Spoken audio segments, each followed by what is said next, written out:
Oke, kita mulai aja ya. Bismillahirrahmanirrahim. Assalamualaikum warahmatullahi wabarakatuh. Waalaikumsalam warahmatullahi wabarakatuh. Oke, selamat siang menjelang sore teman-teman semua. Salam sejahtera bagi kita semua.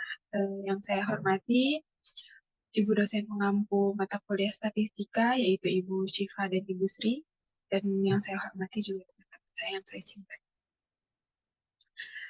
Di kesempatan kali ini, saya, Bu Yasmita, moderator statistika dari kelompok 6, akan mempresentasikan pengaruh harga telur terhadap permintaan telur di perumahan Bumi Adiarsa Karawang Timur pada tahun 2022. Tentunya saya tidak sendiri, saya bersama ketiga teman saya, yaitu Arni Eza Putri. Job desk-nya sebagai mencari data, mengolah data di Microsoft Excel, dan presentasi. Saya sendiri, yaitu Dwi Yasmita, mencari data, membuat PowerPoint, editing, dan presentasi. Indri Aulia Rahmawati, yaitu yang berjobdesk mencari data, membuat PowerPoint, editing, dan presentasi. Dan yang terakhir, yaitu Mariam, yang jobdesknya mencari data, mengolah data di Microsoft Excel, dan presentasinya. Untuk materi pertama, akan dibacakan oleh saya sendiri. Oke, langsung saja. Regresi linier sederhana adalah metode statistik yang berfungsi untuk menguji sejauh mana hubungan sebab akibat antara variabel faktor penyebab X terhadap variabel berikutnya. Faktor penyebab pada umumnya dilambangkan dengan X atau disebut juga dengan prediktor. Sedangkan variabel akibat dilambangkan dengan Y yang disebut juga dengan respons. Regresi linier sendiri yaitu sering disingkat sebagai SLR. Apa itu SLR? Yaitu Simple Linear Regression. Juga merupakan salah satu metode statistik yang dipergunakan dalam produksi untuk melakukan peramalan atau produksi untuk melakukan prediksi atau tentang karakteristik kualitas dan kuantitas. Untuk materi selanjutnya akan dibacakan oleh rekan saya. Waktu dan tempat saya persilahkan. Model persamaan regresi linear sederhana. Model persamaan regresi linear sederhana.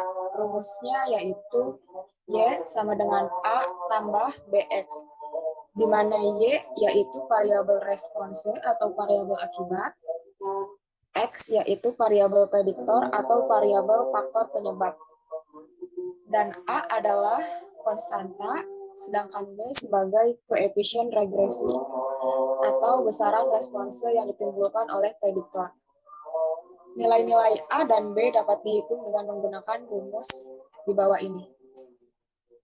A sama dengan sigma Y dikali sigma X kuadrat dikurang sigma Y dikali sigma XY dibagi N kali sigma X kuadrat dikali sigma Y yang dikuadratkan. Sedangkan rumus B, N dikali sigma XY dikurangi sigma X dikali sigma Y dibagi N kali sigma X kuadrat dikali sigma X yang dikuadratkan. Selanjutnya, data sekunder dari hasil observasi kami didapatkan hasil seperti berikut. Di sini tercantum bahwa harga telur saat 28.000 di permintaan toko sembako ini hampir mencapai 30 kilo. Sedangkan di harga 30.000 di toko sembako ini permintaannya berkurang sekitar 28 kilo sampai 26 kilo. Dan di saat harganya melonjak naik yaitu 32.000, harga permintaan telur ini di toko sembako hampir mencapai 26 sampai 20 kilo. Dan hasil dari analisis regresi linear sederhana akan dijelaskan oleh Mariam.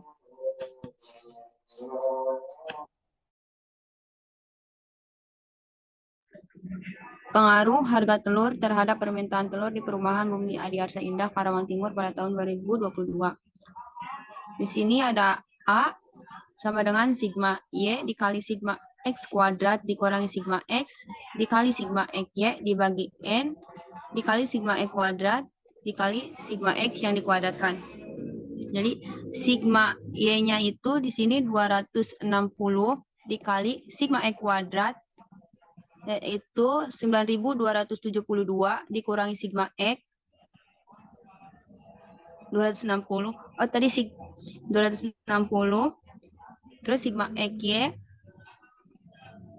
sigma XY 7.852 dibagi N-nya itu ada 10 dikali sigma X kuadrat adalah 9.272 dikali sigma X yang dikuadratkan itu 304 dikali 304 dikali 304. Terus hasilnya A sama dengan 78. Sedangkan B, N dikali sigma X Y dikurangi sigma X dikali sigma Y dibagi N dikali sigma X kuadrat dikali sigma X yang dikuadratkan. N-nya 10 dikali sigma X Y yaitu 7.852 dikurangi sigma X 304 dikali sigma Y 260 dibagi N-nya 10 dikali sigma X kuadrat 9.272 dikali sigma X kuadrat yaitu 304 dikali 304. Jadi hasilnya min 1,7105.263. Sedangkan yang dicari itu dari persamaan Y sama dengan A ditambah BX. Di sini A-nya itu 78, B-nya negatif 1,71. Jadi Y sama dengan 78 dikurangi 1,71 X. Selanjutnya.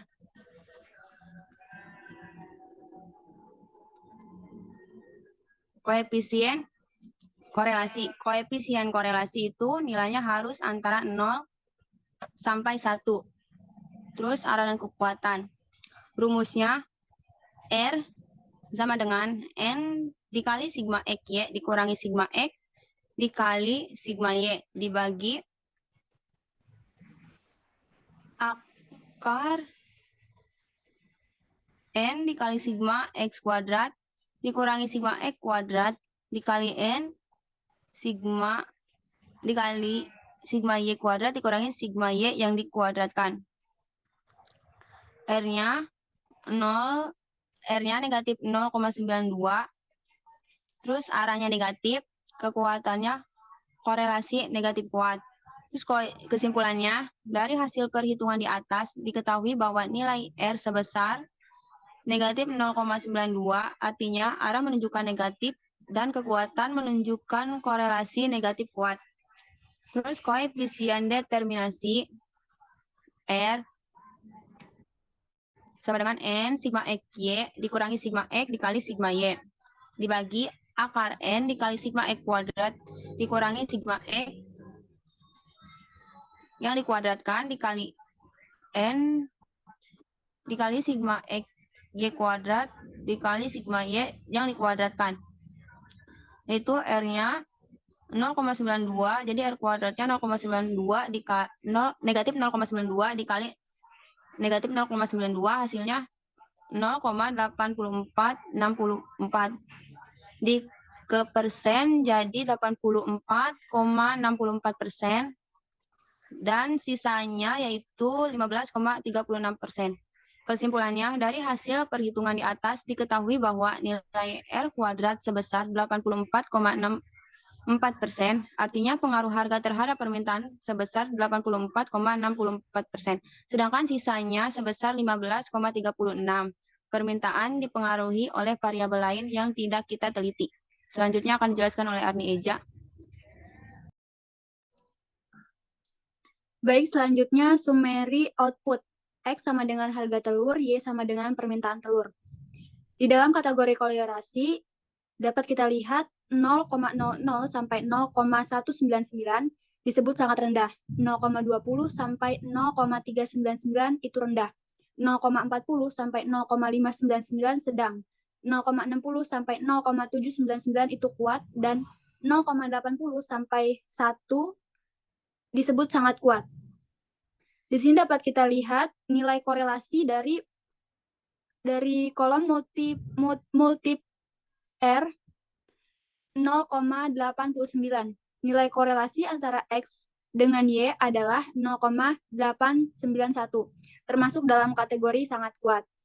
Nilai koefisien determinasi dapat kita lihat dari adjusted R square. Nilai koefisien determinasi 0,768 atau 76,8%, yang berarti bahwa X dapat memenuhi Y sebesar 76,8%. Sisanya dipengaruhi oleh faktor lain. Selanjutnya nilai signifikasi. Di sini dapat kita lihat signifikasi 0,0005 yang berarti kurang dari alfa. Nilai alfa yaitu 0,05, sehingga dapat disimpulkan bahwa adanya pengaruh yang signifikan antara variabel X dan Y. Kemudian, untuk nilai koefisien, yaitu Y sama dengan 78 dikurang 1,71X. Next. Yang berarti kesimpulannya, bahwa jika X-nya adalah min 1, Y-nya adalah 78. Selanjutnya yaitu X-nya negatif min 1,71, pengaruhnya negatif antara variabel X dan Y. Ketika X naik 1, maka Y akan naik min 1,71. Selanjutnya saya kembalikan kepada moderator.